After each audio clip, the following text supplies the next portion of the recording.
बिस्मिल्लाहिर्रहमानिर्रहीम। अस्सलाम वालेकुम। मैं हूं रकीब ख़ान। आप देख रहे हैं मेरा यूट्यूब चैनल और फेसबुक पेज। नाज़रीन ग्रामी, इस वक्त मैच फंसा हुआ, कन्फ्यूजन बरकरार है क्योंकि चेयरमैन पीटीआई के हवाले से बहुत सी चमगोइयाँ जारी हैं।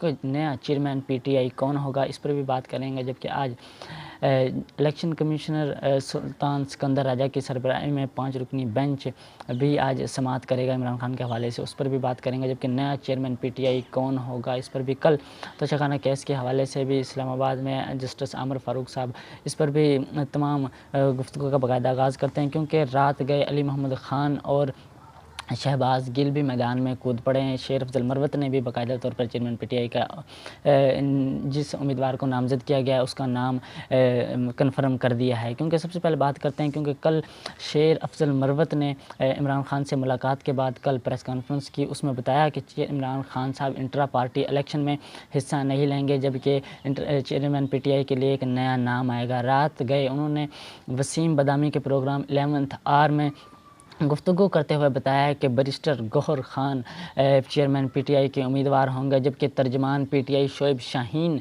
का कहना है कि अभी तक उन्होंने इस चीज़ की तरदीद करते हुए कहा है कि अभी तक कोई फ़ैसला नहीं किया गया। इमरान खान से मुलाकात के बाद ये कन्फर्म होगा कि कौन चेयरमैन पीटीआई होंगे। जबकि बैरिस्टर गौहर ख़ान से रब्ता किया तो उन्होंने ना ही इस चीज़ की तस्दीक की है, ना ही कोई तरदीद की है, बल्कि उनका कहना है कि इसका फ़ैसला जुमे को होगा। क्योंकि इलेक्शन कमीशन ऑफ पाकिस्तान की जानिब से कहा गया है कि 23 नवंबर को जो फ़ैसला दिया गया था उसमें कहा गया था कि 20 दिन के अंदर इंतखाबी निशान बल्ला बरकरार रहेगा। जबकि इंट्रा पार्टी जो इलेक्शंस हैं वो ठीक शफाफ नहीं हैं, उन्हें शफाफ तरीके से दोबारा करवाया जाएगा। जबकि barrister Gohar Khan supreme court के एक वकील हैं, जबकि केपीके के ज़िला बुनीर से इनका ताल्लुक़ है और चेयरमैन पीटीआई इमरान खान के बहुत ही करीबी हैं ये, और इनके केसेस में एक कानूनी टीम के तौर पर ये इमरान खान के केसेस को हैंडल करके, जबकि इन्होंने बरतानिया से एलएलबी की है, जबकि वाशिंगटन स्कूल ऑफ लॉ से इन्होंने एलएलएम का इम्तिहान पास किया है। जबकि एब्रिस्टर एतजाज़ अहसन की ज़ेर सरपरस्ती में इन्होंने अपने जो एलएलएम वकालत का शोबा था उनमें उनसे ट्रेनिंग हासिल की है। जबकि मैच इस वक्त फंसा हुआ क्योंकि रात गए अली मोहम्मद ख़ान, जब ये बैरिस्टर गौहर को नामज़द शेर अफजल मरवत की जानिब से कहा गया कि बैरिस्टर गौहर चेयरमैन पीटीआई के उम्मीदवार होंगे, तो रात गए अली मोहम्मद ख़ान ने भी ट्वीट किया है। उसके बाद शहबाज गिल भी मैदान में आ गए हैं। दोनों साइड्स का मौक़िफ़ है इस वक्त। जो चेयरमैन पीटीआई एक तरफ से चेयरमैन पीटीआई बन भी सकते हैं, दूसरी साइड से कहा जा रहा है कि चेयरमैन पीटीआई नहीं बनेंगे। इनका असल सलूशन क्या है कि इमरान खान ने दस्तबरदारी का फ़ैसला क्यों किया, ये एक बहुत ही इम्पोर्टेंट डेवलपमेंट है। सबसे पहले आज की जो ताज़ा अहम ख़बर है, election commission of Pakistan chairman PTI को ओहदे से हटाने की आज समाअत करेगा।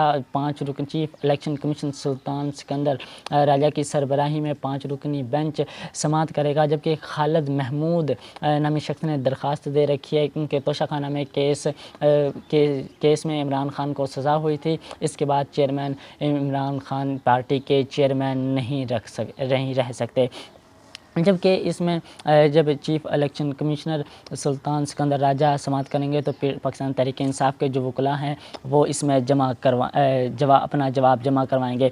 जबकि अगर इस्लामाबाद में कल तोशाखाना केस की भी समाअत होगी, क्योंकि उस केस में सज़ा मुअत्तल हुई थी, फ़ैसला मुअत्तल नहीं किया गया था। और क्या आपको ये उम्मीद है कि जस्टिस आमिर फ़ारूक एक ही जो तारीख़ है उसमें अब इलेक्शन कमीशन ने भी कह दिया है कि 20 दिन के अंदर इंट्रा पार्टी इलेक्शन शफाफ तरीके से करवाए जाएँ। 2 हफ्ते बाकी हैं। क्या जस्टिस आमिर फ़ारूक इस सज़ा को मुअत्तल कर देंगे? इसमें कानूनी नुक्ता ये भी नज़र आ रहा है कि चेयरमैन पीटीआई इमरान खान हैं जो वो अपना चेयरमैन का ओहदा बरकरार रख सकते हैं। क्योंकि पॉलिटिकल पार्टी आर्डर्स 2002 के में था कि जो शख्स पार्टी का चेयरमैन होगा वो रुकने पार्लियामेंट बनने की अहलियत उसके लिए ज़रूरी थी, जिसके तहत मरीम नवाज़ शरीफ और जहांगीर तरीन को सज़ा सुनाई गई थी। लेकिन बाद में मरीम नवाज़ को पार्टी का सीनियर नायब सदर का ओहदा रखने के लिए की इजाज़त मिल गई थी। इसलिए इमरान खान भी इसके तहत पार्टी चेयरमैन का ओहदा अपने पास रख सकते हैं। लेकिन इस तोशाखाना में इमरान खान की जो सज़ा हुई थी, तो इमरान खान को पार्टी ओहदे से नहीं हटाया गया था। लेकिन अगर इमरान खान इसमें जो इंट्रा पार्टी इलेक्शंस में नई इलेक्शन लड़ना चाहते, किसी और उम्मीदवार को सामने लेके आ रहे हैं, इसकी भी कोई वजूहात हो सकती है, क्योंकि नवाज़ शरीफ की जो नाअहली हुई थी वो तो नवाज़ शरीफ नाअहल के बाद तमाम मामलात ख़ुद हैंडल करते, इसी वजह से इमरान खान भी ज़ाहिर तौर पर कोई और आएगा, लेकिन तमाम मामलात इमरान खान ख़ुद हैंडल करेंगे। अब चेयरमैन पीटीआई की जानिब से शेर अफजल मरवत के कहने बकौल कि इमरान खान से मुलाकात के बाद बैरिस्टर गौहर को इस केस में नामज़द कर दिया गया चेयरमैन पीटीआई के लिए, क्योंकि अगर इमरान खान ये अपने पास चेयरमैन पीटीआई का ओहदा अपने पास रखते हैं, तो इसी तरह जब मियां मोहम्मद नवाज़ शरीफ साहब के ख़िलाफ़ सज़ा सुनाई गई थी, उस वक्त सेनेट के इलेक्शन थे और नवाज़ शरीफ ने जिन लोगों को नामज़द किया था सेनेट्स के इलेक्शन में, तो नवाज़ शरीफ जब नाअहल हुए तो इलेक्शन कमीशन ने उन तमाम लोगों को कहा कि ये एक सज़ा याफ्ता नाअहल शख्स के इस पर सिग्नेचर हैं, तो आप तमाम लोग आज़ाद हैसियत से ही सेनेट का इलेक्शन में लड़ेंगे, जबकि पार्टी की तरफ से नहीं लड़ेंगे। तो अगर ऐसा भी हो सकता है कि अगर इमरान खान अपने पास चेयरमैनशिप अपने पास रखते हैं और तमाम लोगों को पार्टी टिकट्स दे देते हैं, तो बाद में उन तमाम लोग हैं वो आज़ाद हैसियत से हो जाएंगे और चेयरमैन पीटीआई के जो तमाम काम ख़राब हो जाएगा, क्योंकि ये इलेक्शंस भी कहा जा रहा है कि वकला का ही इलेक्शन होगा, इसलिए बैरिस्टर गौहर को इन्होंने नामज़द किया गया। जबकि अली मोहम्मद ख़ान ने एक ट्वीट आया, उसमें कहा गया कि चेयरमैन इमरान खान ही होंगे, जबकि शहबाज गिल की जानिब से भी एक ट्वीट सामने आया जिसमें उन्होंने कहा कि पाकिस्तान में, मैंने पहले ही अपने व्लॉग में बताया था कि पाकिस्तान में पहले ही बहुत बड़ा धोखा होने जा रहा है पाकिस्तान के साथ। अगर मैं पूरी बात आपको बता दूं तो आप मेरा ही गिरेबान फाड़ देंगे। अब देखो क्या बात हो सकती है। उन्होंने कहा कि मैं बहुत से सीनियर सहाफ़ीज़ के साथ ये पहले भी डिस्कस कर चुका हूँ और आने वाले दिनों में भी मैं डिस्कस करूँगा। ये थी आज की ताज़ा तरीन इतलात। इसके साथ ही अपने मेज़बान रकीब ख़ान को दीजिए इजाज़त। अल्लाह हामी नासर।